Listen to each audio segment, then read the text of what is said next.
Thanks, Well, guys, first of all, let me just say I'm just so proud to be here, so excited to be here. My fellow Toastmasters, I can say that now, right? Yes.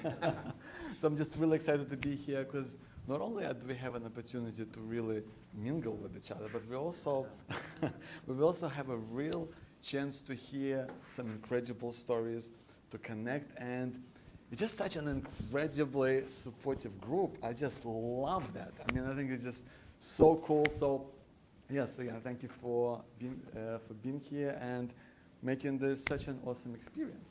And I was thinking about what to tell today, and one thing that I really came up with was because I was thinking of big things. I want to tell this, and I want to tell that, and it's all kind of huge.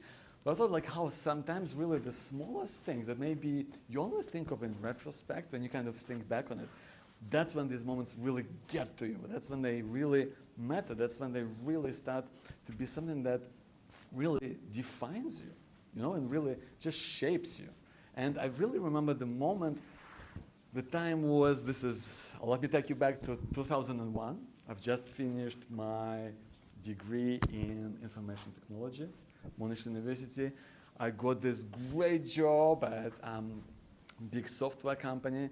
And that is when, if you don't know anything about IT, that is when the big IT crisis hit.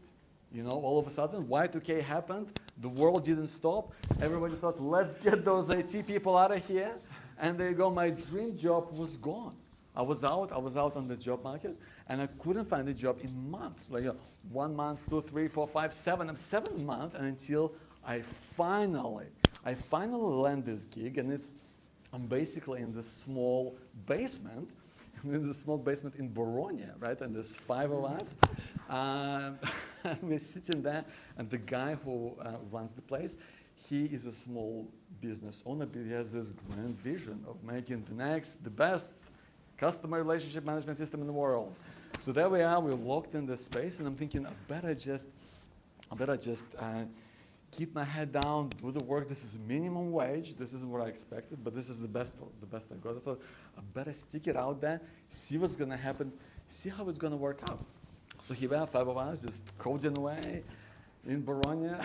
God, I still shudder when I think of that. So here we're sitting there, and it's been about 2 weeks in. It's about 2 weeks in. And then the big boss calls me into his office. And I haven't figured him out. He said, sit down, Joe. I sit down.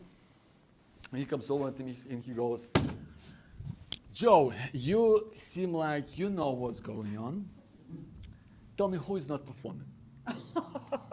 and I'm sitting there and I'm like, hey, I think we're just all gelling together as a team. I think it's all kind of working well.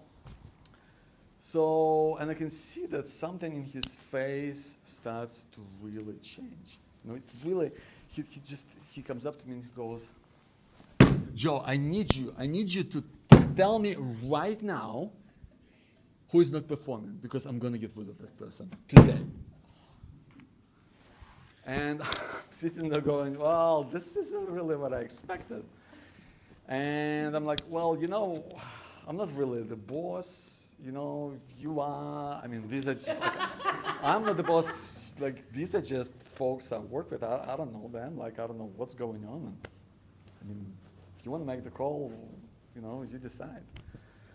And he's sitting there. He's taking a couple of seconds, and then finally he just walks over to me, and he says, Joe, you know what? If you're not going to tell me right now who I'm going to fire, I'm going to get rid of you. You're going to be fired today unless you tell me right now who you're going to get rid of. You got to tell me right now, or you're walking out the door today. I'm telling you that. And I got to tell you, this moment, I was pretty uncomfortable. Because I was like, and a part of me honestly just went, should I just say something, right? These 2 guys, they're not that great, and he's making the decision anyway. It's not like you know, it's not like this is on me, right? If he was to let anyone go, and I really need this job, like I really need this gig, like there's nothing out there. I'm gonna be sitting there for a month.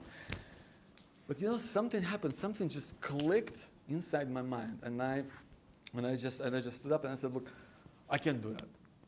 This is not me, this is not my responsibility. You can fire me if you want, but I just can't do that. And I walked out. And I walked out, and that's what you might be thinking, well, what happened next? Well, what's interesting is that nobody got fired. 4 or 5 of us stayed. I ended up staying in that god-awful place for, I think, another 3 years. Wow. But I gotta tell you something, that this is a moment that nobody noticed, that nobody knew about this thing, nobody cared. This didn't change the world. It didn't change anyone's life. But I gotta tell you that one thing that really brought it out for me, that I stood up for myself. I stood up for myself, for my own values, of what is important to me. And that's what I want to urge all of you, fellow Toastmasters, to do as well. To stand up for your own values, even if no one watches, even if no one cares. Because ultimately, when you care, when you stand up for what is right for yourself and for your way of life, you will gain more self-respect, more confidence than you could ever imagine. Thank you.